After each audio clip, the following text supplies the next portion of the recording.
Hey guys, welcome back. We're not in the shop today. It's the bathroom renovation we've been working on. That's where I've been for a while. Put this shower in. Put the whole setup in there. Nightmare. Little hint. If you've got a 60-inch space and a 60-inch bathtub going in, it's a tight squeeze. You gotta pre-plan that thing. Anyway, look at this. The old M12 Detail Sander. Viewer Matt. HMMM. He, as usual, throws ideas at me, and I don't even think he means to do it, but he just starts talking, and I'm like, that's a genius idea. So I just finally put all the sheetrock in, put this last piece in, made my plumbing connections. Don't worry about the drain yet. It's coming out. It's going to be a different setup. And he's like, yeah, great for drywall. I'm like, give me a break. But I did try a little spot, and it does knock them down pretty good. Problem is, you got no dust collection on this thing.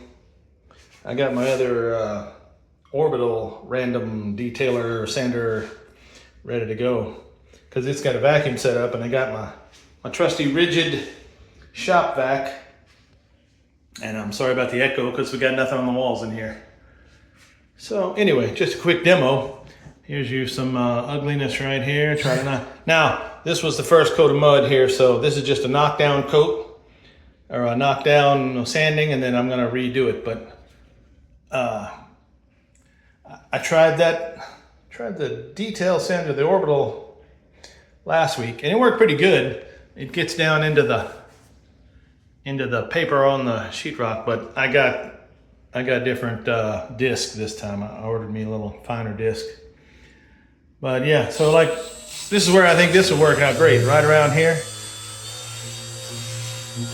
Because the other one was knocking stuff all over the place. Look at that. Moves it right out. Come up in there. Now, your dust collection is non-existent on this thing, so I was gonna try to get we'll pull it back out a little bit there. Try to get the vacuum going, but you can't film and vacuum at the same time because you need both hands and it's too noisy. But yeah, that's putting quite a bit of smoothing on that thing. Again, Matt comes through with the genius ideas.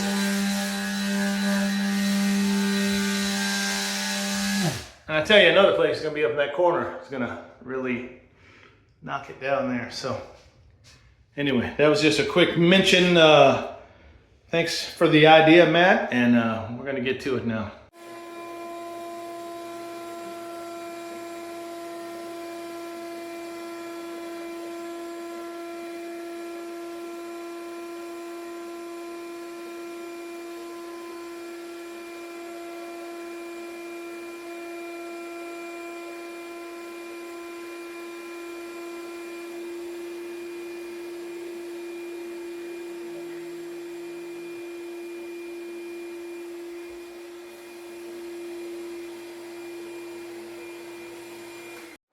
All right, fellas, look at there. Ladies, dust collection, not a problem. Kept going the whole way. Pros and cons. Pros, great for the detail corners, right? Getting up in the corner. Pro, it's pretty lightweight, which goes to a con later, that holding this thing up in the corners after a while gets heavy, as you may imagine. Cons, yeah, you're not gonna be able to do the whole, it'll take you forever to get the whole surface done up, but like up in the corners, really nice, works good. Around the vents and the ceiling duct tile and electrical outlets. Oh, damn, sound like I'm having a stroke. The bathroom exhaust vent and the electrical outlets. I had to touch up around here because when I put the sheetrock through, it busted one out. But yeah, there's second coat going on there. Yeah, it works really nice. I like it. So yeah, the M12 Detail Sander, it works for sheetrock. It may not be the best option for the whole thing, but it's a good option for detailing and like the name says, detail sander. Right up in there. I don't know if I'd use it forever. Gets real heavy after a while. And no vacuum dust collection, so your whole tool's a white powdery mess. Anyway, thanks for watching, guys. Hopefully I'll get this bathroom done someday and get back to tools. Y'all have a great one. Take it easy.